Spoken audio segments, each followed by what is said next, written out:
Hey there, everyone. Welcome to another episode of Research Connects. I'm your host, Steven Cisneros, and we are live at the 2026 Animal AgTech Innovation Summit in Fort Worth.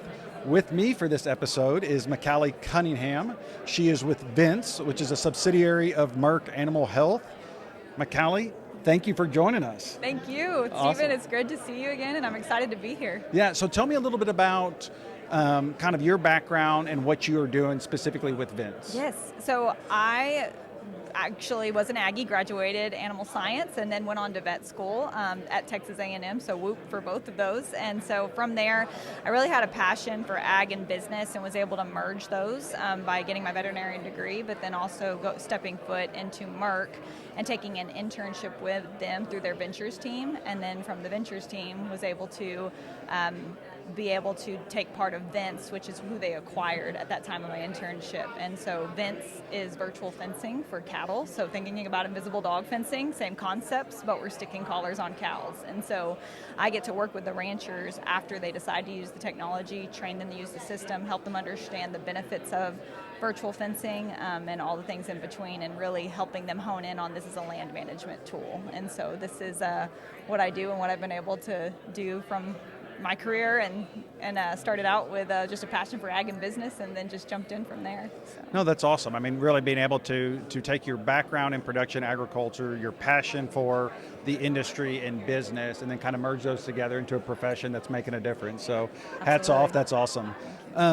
So given your background and having some experience in venture, I assume y'all are always kind of forward-thinking, forward-looking. Talk to me a little bit about what trends do you think are going to define ag tech over the next 5 to 10 years? Absolutely. I really think there's going to be a huge emphasis, and already has been, on animal protein. We already see that just like in Starbucks doing like protein in the different beverages that they can serve. So you can tell that trend is coming back to that we think protein is good for us, and particularly beef is now better than it's ever been after COVID. All these things hit. So that trend is just continuing to spike, and so I'm excited to see that value behind protein and what we do with that. And you just watch how that's going to, regardless of what species you raise, how that's just going to take effect and take off.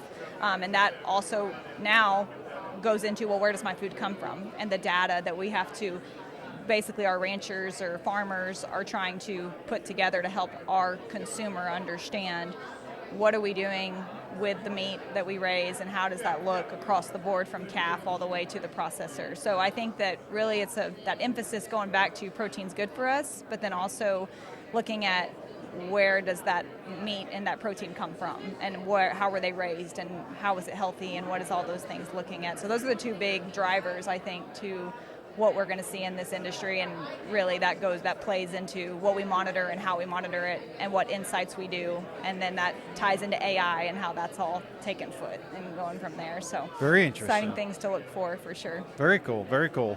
So, as y'all are developing these new tools and you're implementing these kind of new ideas and these new technologies, talk to me a little bit about how research organizations can better support producers and companies, right, to navigate this just rapidly evolving technology that we're seeing here today. Absolutely. So I really do believe technology, you see, we have to break it before we can actually scale it. And so really when we have those research organizations we can partner with and build off of, we get to really have a smaller scale on how we learn and how we actually better the technology in those arenas before we can have to hit it on a large mass production scale, and hopefully are going to be able to experiment and learn in those types of spaces and really help each other, give each other insights, perspectives to build and make that product even stronger.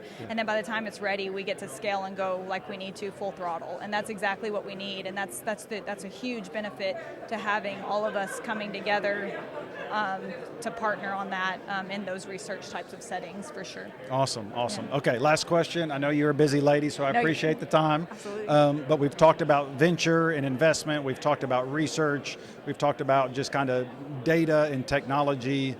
What gives you the most optimism about the future of animal agriculture as you see all of these different kind of things come together? That's a great question. The biggest optimism I see is I think you just are seeing that story change from ag is bad to no, we have to fight for this land to be sustainable. And you even just in like shows like Yellowstone, even though it's like we don't have the Beth Duttons in the world, but we have that being produced and people watching it on large scales. They're paying attention to this industry. They know there's something to be said here, and it's a fight for the land. It's a fight for helping these animals be better on smaller ground and how they have to operate that way. And so I think the optimism is the story is changing, and you see how that's being implemented in so many different sectors, whether we're talking about government agencies, talking about private landowners, we're talking about retailers. All of that is coming, and it's all hitting right back, and it goes right back to the producer and what they're doing. And so that's what gets exciting, and that's where the story has to be told the right way. And so that's what I love about what I get to do and why technology gets to be a big factor in how they do that. So, yeah. All right, well, good deal. McCalley, thank you so much for your time. It's always a pleasure to visit. Thank you for what you're doing with Vence and Merck Animal Health, just to really push this industry in a new direction. And that's a wrap for Research Connects. I hope everyone has a great day. Thank you.